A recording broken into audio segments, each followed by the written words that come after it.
for a period of 10 minutes with a warning bell at 8 on the topic Down the Road. Please welcome Saalik Khan.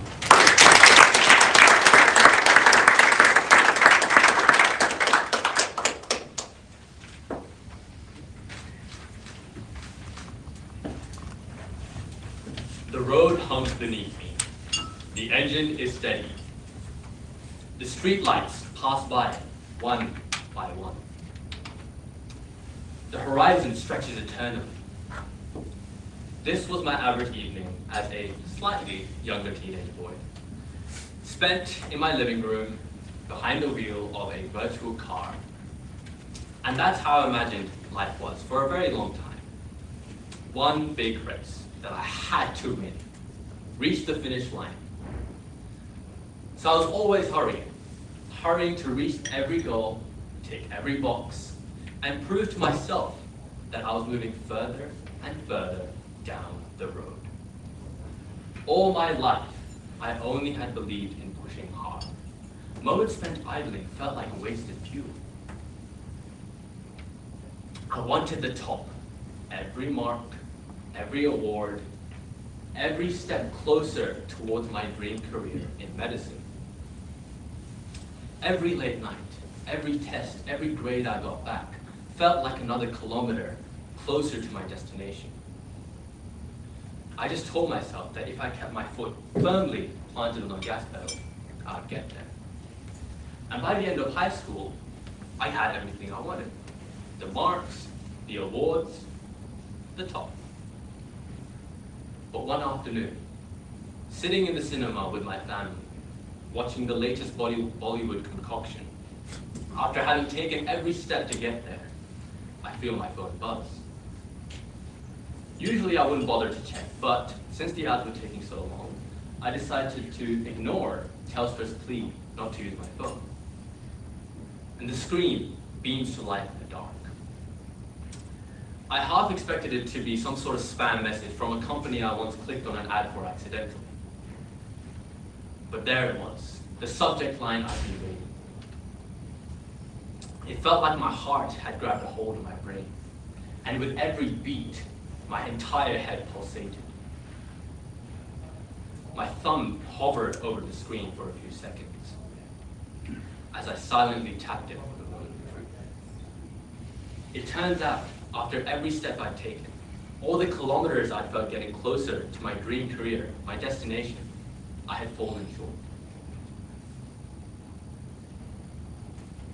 The destination I had been waiting for, had envisioned myself for years, I had fallen short of it.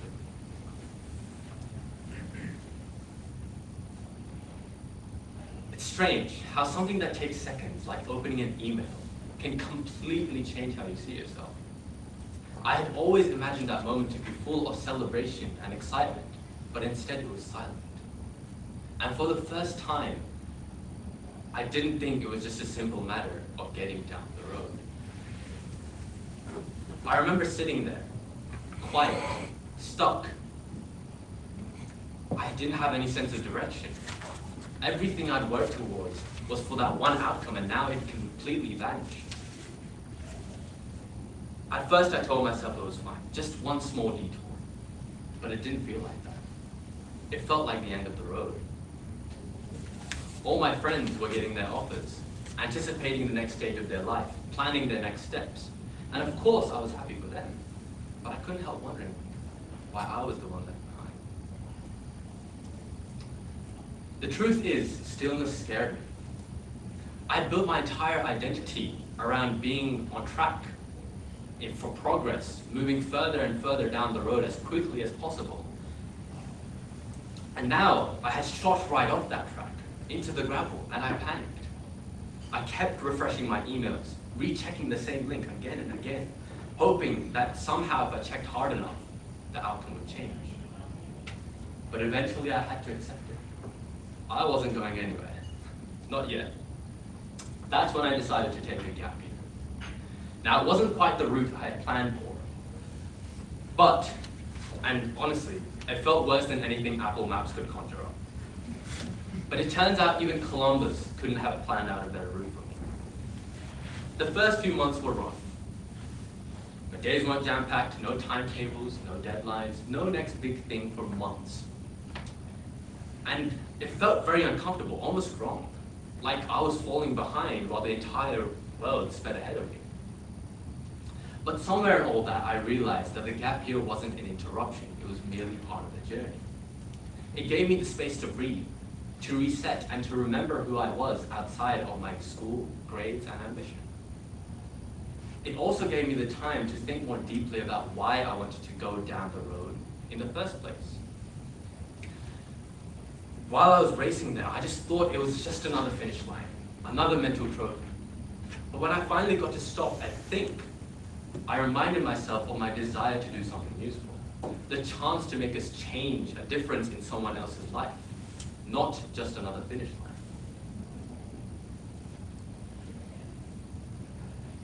And that shifted everything for me.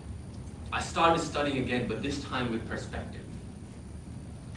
I studied hard, but I rested properly. I learned that taking care of myself wasn't the same thing as losing discipline. In fact, it's what kept me motivated in the long run. Of course, there were moments of doubt. Nights where I'd stare up at the ceiling, wondering if I'd made the right decision, or whether the entire year would go to waste, or whether I was already too far behind. But each time I reminded myself, the road doesn't end just because you can't see around the corner. During that year, I also got to learn to celebrate the small things. I started noticing the progress in the little things, like learning new skills, managing to balance my effort with rest, and also waiting a generous 3 seconds instead of 1 to honk at someone waiting for a green light to turn red. For once, I wasn't living on the fast forward button. So when I finally reapplied, I was nervous as ever. But I knew I'd done the work. I knew that no matter what happened, I'd keep going until I finally gotten down the road. So when the acceptance letter came, it was quite different from what I'd imagined. I didn't jump up or shout. I sat there in silence, letting it all sink in. It wasn't victory or relief. It was gratitude. Gratitude that things hadn't gone perfectly.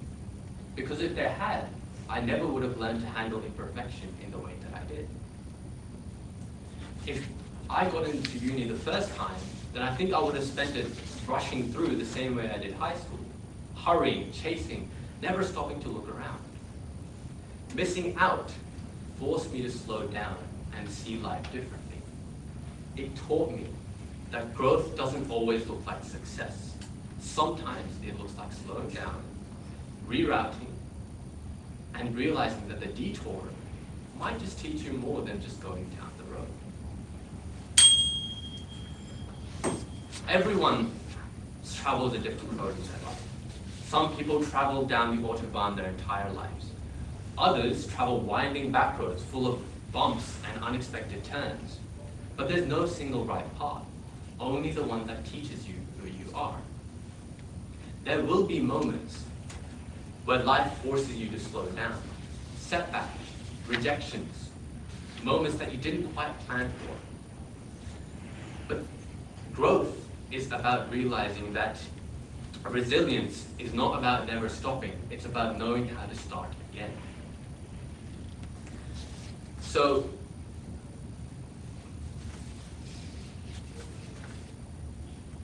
when I think back on my gap year, I don't see it as wasted time at all.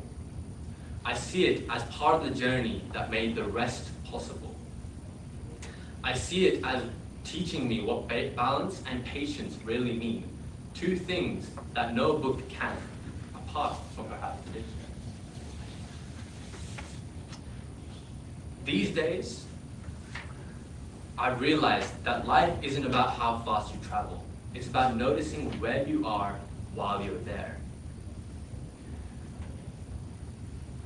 The moments that shape you aren't necessarily the big achievements.